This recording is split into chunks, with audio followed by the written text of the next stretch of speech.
A paz do Senhor Jesus, meus amados irmãos, eu sou o pastor Alex que apresenta o cafezinho e nós hoje estamos no nosso 10º áudio, perguntas e respostas, né? Vou lhes responder aqui as perguntas que me foram feitas e de mais uma vez eu digo, faça a sua pergunta, mas aguarde, meus irmãos, é um só pastor Alex para responder uma multidão, né? Bom, meus irmãos, a primeira pergunta é do irmão Carlos, lá da Bahia. Ele me perguntou: com quantos anos uma criança pode ser batizada? Batizada na igreja cristã. Deu para entender? Com quantos anos? Bom, vamos para a resposta. A Bíblia não diz com que idade, mas algumas igrejas batizam com 16 anos ou 18 anos, né? Que é uma fase que a criança, na verdade o jovenzinho, já não é mais tanto uma criança. E ele praticamente pode entender um pouco, né? Ele tem que ter um tipo de conhecimento claro do bem e do mal. Não de super-heróis, mas do bem e do mal baseado na Bíblia Sagrada, né? Ele tem que ter um tipo de conhecimento. E às vezes, sendo criança, algumas coisas não dá para eles entenderem ainda, né? Então, na minha opinião, entre 16 a 18 anos é uma idade muito boa para implantar na mente dele a Bíblia Sagrada, de acordo com que ele entenda e ele mesmo decida se ele quer ou não quer. Amém? Onde ele também vai abandonar as práticas do mundo, do pecado, né, por vontade própria, não porque alguém forçou, e assim o pastor verá que é apto para o batismo, né? Então, eu creio assim, e essa é a resposta do nosso irmão Carlos lá da Bahia, né? A segunda pergunta é: o irmão Isaías perguntou: Deus permite sermos humilhados por pessoas como crentes e ímpios? A resposta, Isaías, é sim e não. Depende. É de você que isso vai depender muito, né? Estar com Deus. Deus pode usar o ímpio para te humilhar, como ele usou os filisteus, pegando a arca de Deus e meio que zombando e humilhando de Israel, né? Como os caldeus, muitos homens ímpios humilhavam o povo de Deus. Por quê? Por causa da rebeldia do povo de Deus, né? Agora, Deus permitir crente humilhar crente é meio difícil, tá entendendo? Meio difícil.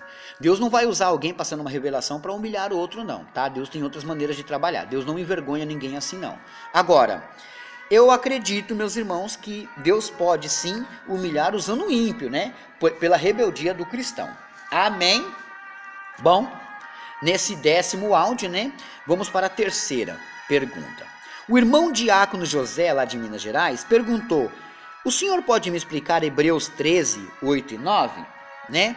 Hebreus 13, 8 e 9, essa é a nossa terceira pergunta, né? Vamos lá. Hebreus, deixa eu abrir a minha Bíblia aqui. Hebreus, capítulo 13, e o versículo 8 e 9, que diz assim, ó: Jesus Cristo é o mesmo ontem, hoje e eternamente. Não vos deixais levar em redor por doutrinas várias e estranhas, porque bom é que o coração se fortifique com graça e não com manjares, que de nada aproveitam aos que eles se entregam.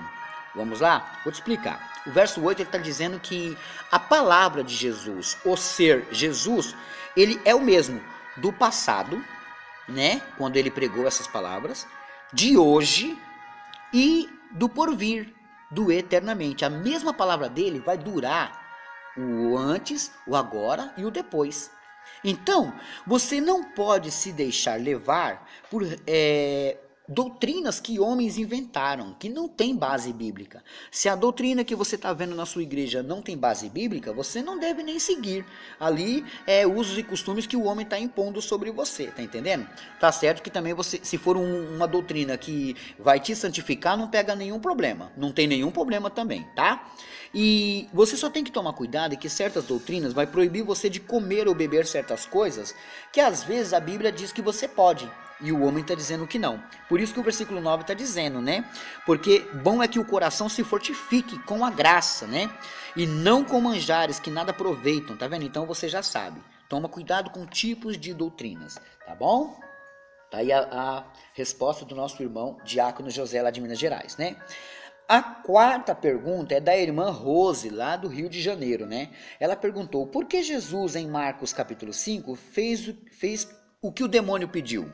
Bom, na verdade o demônio não mandou em Jesus, né? Vamos ver a resposta? Jesus simplesmente permitiu, ele não obedeceu. Olha só, Marcos capítulo 5, vamos lá, Marcos capítulo 5, vamos ler para a gente entender esse texto, né? Versículo 12 e 13, capítulo 5, verso 12 e 13 diz assim, ó. E todos aqueles demônios lhe rogavam, dizendo, manda-nos, tá vendo? Pedindo autoridade, manda-nos para aqueles porcos, para que entremos neles. E Jesus logo lhe permitiu, né? Eles disseram, Senhor, nos ponha lá, tipo, eles pediram, e Jesus permitiu, eles não obedeceram, é diferente, né? E Jesus permitiu, quem manda aqui é Jesus, ele permitiu. E saindo aqueles espíritos imundos, entraram nos porcos e a manada se precipitou por um despenhadeiro no mar. Bom, pensa comigo, Jesus permitiu eles entrarem nos porcos, certo? Os porcos estavam vivos. Quando eles entraram nos porcos, o que aconteceu? Os porcos caíram e morreram. E para onde foram os espíritos? Saíram deles, porque espírito não habita corpo morto.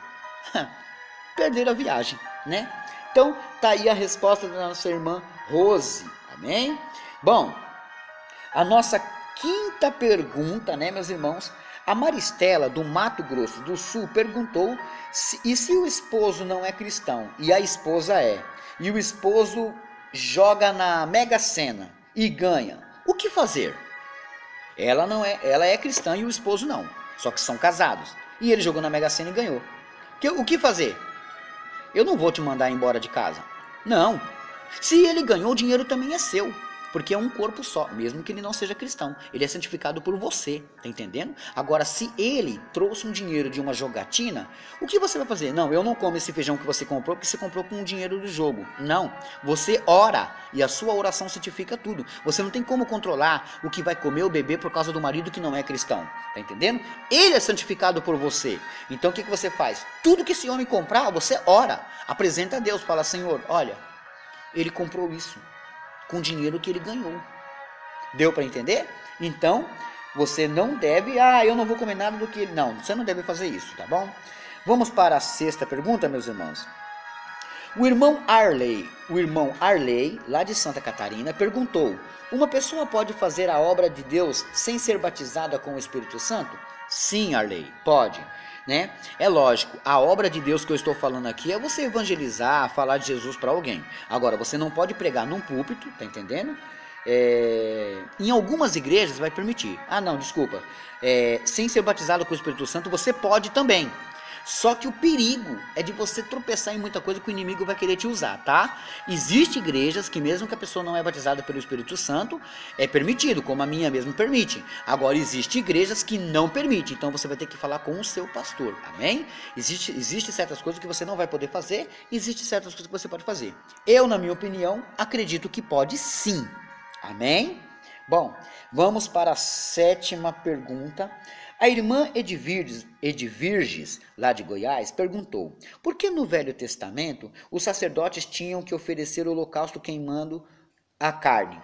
Você vai encontrar isso lá em Levítico 1, capítulo 1, versículo 1 a 4. Vamos ler?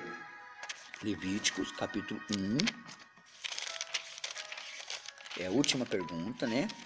Levítico, capítulo 1, do 1 ao 4. E chamou o Senhor a Moisés e falou com ele, da tenda da congregação, dizendo, fala aos filhos de Israel e diz-lhes, quando algum de vós oferecer oferta ao Senhor, ofereceis as vossas ofertas de gado, e de vacas, e de ovelhas.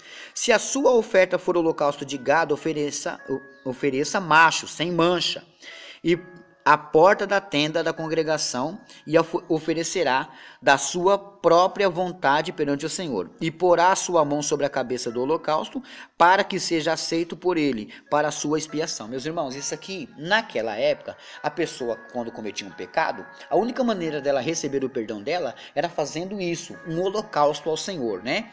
Para purificar o pecado dela. Hoje no Novo Testamento, agora nós não precisamos mais disso, porque Cristo já fez isso por nós, tá entendendo? Ele já morreu por nós. Então, o que que é expiação? Ele tinha que fazer uma expiação. E o que que é expiação? Cumprimento de pena, pagando o erro dele. Deu para entender? Bom, eu paro por aqui, meus irmãos, e amanhã tem mais.